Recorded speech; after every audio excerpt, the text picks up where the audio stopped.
One nation one subscription, அதாவது ஒரே நாடு ஒரே சந்தா, இந்த திட்டத்துக்கு நம்மளுடைய ministry of union government of India வந்து ஒப்புதல் வந்து வழங்கிட்டாங்க.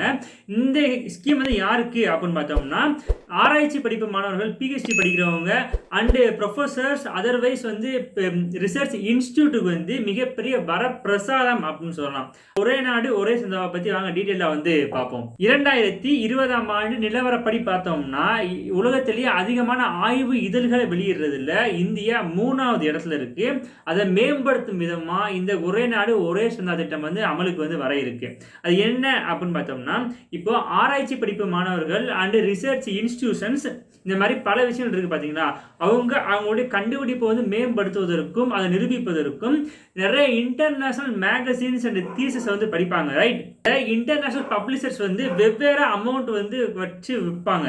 அப்போ இவங்க வந்து அந்த அமௌண்ட்டை கட்டி பை பண்ற மாதிரி இருக்கும். அது மட்டும் இல்லாம நிறைய ஸ்டூடெண்ட்ஸ் வந்து அதை பே பண்ணி வாங்குற மாதிரி இருக்கும். ஸோ இதுக்காக வந்து அதிகப்படியான அமௌண்ட், 18% அமௌண்ட்டை வந்து ஸ்டூடெண்ட்ஸ் வந்து இந்த இன்டர்நேஷனல் மேகசின்ஸை பை பண்றதுக்கு மட்டுமே செலவழிக்கிறாங்க அப்படின்னு ரிப்போர்ட் வந்து சொல்லுது. அப்போ அந்த அமௌண்ட்டை சுருக்குவதற்கும் கற்பித்தல் முறையை வந்து இன்னும் அதிகமாக்குறதுக்கும் இந்த ஸ்கீம் வந்து அமலுக்கு வருது. கிட்டத்தட்ட 30 இன்டர்நேஷனல் பப்ளிஷர்ஸ் என்ன பண்றாங்க அப்படின்னு பார்த்தோம்னா, ஒன் நேஷன் ஒன் சப்ஸ்கிரிப்ஷன் இந்த ஸ்கீம்ல உள்ள கொண்டு வந்து அதை இணையதளம் வாயிலா மற்ற மாணவர்களுக்கும் மற்ற கல்வி நிறுவனங்களுக்கும் ஆராய்ச்சி நிறுவனங்களுக்கும் வந்து ஃப்ரீயா அக்சஸ் பண்ண விடுறது தான் இந்த ஒன் நேஷன் ஒன் சப்ஸ்கிரிப்ஷனோட முக்கியமான நோக்கமாக வந்து இருக்கு. இது வந்து எப்படி அப்படின்னு பார்த்தோம்னா, கிட்டத்தட்ட 3 வருஷத்துக்கு, அதாவது 2025, 26, 27 3 வருடங்களுக்கு வந்து 6000 கோடி ரூபாய் நிதி ஒதுக்கீட நம்மளுடைய யூனியன் கவர்மெண்ட் ஆஃப் இந்தியா வந்து ஒதுக்கியிருக்காங்க. இது மூலமா வந்து பல மாணவர்கள், ப்ரொஃபசர்ஸ் அண்ட் கல்வி நிறுவனங்கள், ரிசர்ச் இன்ஸ்டிடியூட் எல்லாமே வந்து ஈஸியா மேகசின்ஸை அக்சஸ் பண்ணி அவங்களுடைய ரிசர்ச் கெப்பாசிட்டியையும் அவங்களுடைய தரத்தையும் என்ன பண்ணணும்னா உயர்த்த முடியும் அப்படின்னு சொல்றாங்க. ஸோ ஒன் நேஷன் ஒன் சப்ஸ்கிரிப்ஷனுக்குள்ள இப்போதைக்கு 30 இன்டர்நேஷனல் பப்ளிஷர்ஸ் வந்தாலும் கிட்டத்தட்ட 13,000 மேகசின்ஸை வந்து ஸ்டூடெண்ட்ஸ் வந்து அக்சஸ் பண்ணிக்க முடியும் அப்படின்னு சொல்றாங்க.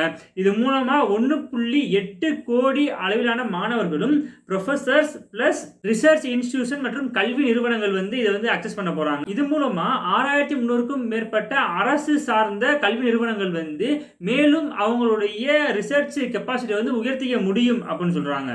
இந்த ஒரே நாடு ஒரே சந்தா திட்டம் யார் மூலமா வந்து எக்ஸிக்யூட்டிவ் பண்றாங்க அப்படின்னு பார்த்தோம்னா, யூஜிசிக்கு கீழே இருக்கிற இன்ஃபிளிப்நெட் அப்படின்ற அமைப்பு மூலமா வந்து இது நிர்வகிக்கப்பட வந்து இருக்கு. ஸோ இந்த திட்டத்தின் மூலமா வந்து கிராமப்புற மாணவர்கள், நகர்ப்புற மாணவர்கள் இவங்களுக்கு இருக்கிற அந்த அக்சஸ் பண்ற கெப்பாசிட்டி வந்து சமத்துவமாகுது. ஸோ ஈஸியா வந்து வில்லேஜ் மாணவர்கள் என்ன பண்றாங்கன்னா இன்டர்நேஷனல் மேகசின்ஸ் வந்து அக்சஸ் பண்ணிக்க முடியும். அது மட்டும் இல்லாம அவங்களுடைய செலவு 18% வந்து குறையுது அப்படின்னு சொல்றாங்க. அது மட்டும் இல்லாமல் இந்திய ஆராய்ச்சி துறையில் வந்து பல ஆய்வுகளை வந்து இந்த ஸ்கீம் வந்து மேலும் ஒருபடி மேலே வந்து ஊக்கப்படுத்தும் அப்படின்னு சொல்லி நம்புறாங்க. இது வந்து டிஸ்அட்வான்டேஜஸ் வந்து இல்லாமல் இல்லை. குறிப்பாக பார்த்தோம்னா வந்து 6000 கோடி 3 வருஷத்துக்கு ஒதுக்கீடு பண்ணுறது அப்படின்றது வந்து அறிஞர்களுடைய என்ன கருத்தாக இருக்குன்னா அதிகப்படியான செலவு அப்படின்னு சொல்கிறாங்க.